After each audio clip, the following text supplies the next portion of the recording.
Halifax. History does repeat itself. Congratulations. Yeah, you're right. Thank you very much, Brian. Last year was Fadeev. This year it was Petrenko. I have to ask you, why no quad? Ask him. Michael Uranek, head coach? Well, it just didn't work out. The warm-up wasn't too strong, and probably right in that second it felt like too much of a risk. I wanted to do it. I really did. This morning was great. It just nailed one clean. I just believe that it just came too late in the year, and I guess the confidence level wasn't there. Yeah, I'm just wondering about that. It's okay. It came out okay. It came out okay indeed. Let me ask you, when you came over near the end of your program, you made a signal here to Michael, your coach. What was going on? Actually, I was confirming the fact that I had tripled out of the first one. I had to only do triple toe at the end. I was just sort of confirming that with him. Is that right, Coach? Well, I thought he was asking about the quad because we've done it already once. So I was nodding, yes, go ahead. Yeah, do whatever you want. So. I didn't think about it. I wish I had. I don't know why. I think I was having too much fun at that point in the program, and I just wasn't there. Darn it. I'm disappointed about that. But you know what? The rest of it went okay. The rest of it went okay indeed. This man has just made history. The first Canadian male or female to defend a singles title.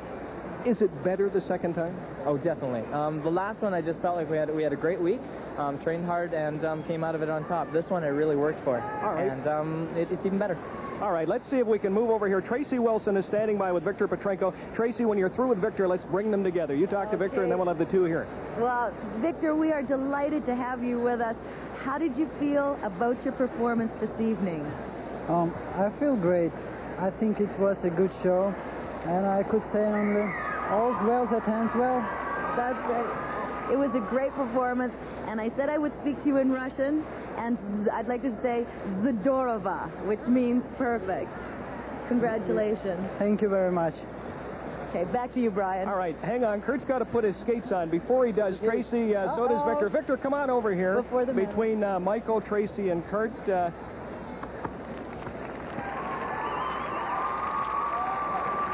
I understand you two guys are pretty good friends. You play video games, is that right? Yeah, that's right. We have a lot of time to spend together, and we have a lot in common, so yeah, we do get along. Would you have rather skated first or second? It doesn't matter. Didn't matter to you? It all depends on, once you have your placing, first or second, you get used to that in your mind. If I'd have been first, I would have been okay too. All right, Tracy, one question for either of them. They're yelling, Kurt, Kurt. I just want to say thank you for one heck of a show. You guys were great, and the Madhouse in Halifax loved you. Great. All right, they loved you indeed. Stay with us. Kurt and Viktor are going to put on their skates and go back up to the podium. Thank you, fellas. Congratulations. Stay with us somewhere here in Halifax. Our live coverage, Tracy Wilson of the 1990 World Figure Skating Championships, will continue. Metro Center in Halifax. Tyler Cranston has joined Tracy Wilson and myself. Your impressions of the evening? Well, first I'd like to say that, Tracy, you've come at exactly the right time. I guess I'm out of a job because I haven't been calling it very accurately.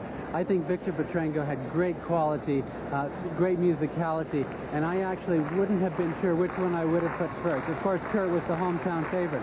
I also wasn't absolutely sure about the Bowman marks. I couldn't understand 5.9 for artistic impression when you're comparing it to Browning and Petrenko. What about you? It is difficult to judge because they're all so different, but they're all great in their own way, and I think that's the beauty of skating, that you've got different styles, different techniques, and it just makes for a great evening. Well, maybe I'm not going to be a great commentator, but I'm certainly not a great judge.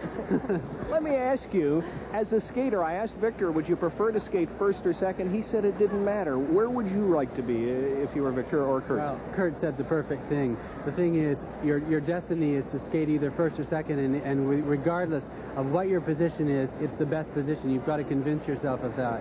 I think also the Stoico performance was very important. I mean, we have never had skaters come to Worlds and come that high so quickly. He had a tremendous success here, and I think Elvis is going to have a very brilliant future. Again, I'd like to say it was a result of terrific training, and I guess Douglas Lee has to be really congratulated for that, because that performance was no accident. Tracy, in 1992, CBC will cover the Winter Olympics in Albertville. There could be two Canadians in the medals the way Stoico's coming on. Oh, absolutely.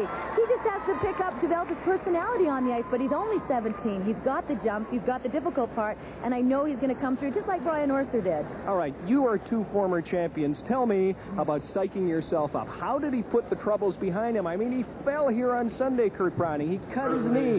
People were writing him off. I think the question is not psyching yourself up. They were actually able to psych themselves up in the middle of the program. And that's the big difference between skaters of the 90s and when we were skating. All right, I'm going to have to interrupt you. Let's go back to Ted for the presentation. Ted? Yes, now they are introduced.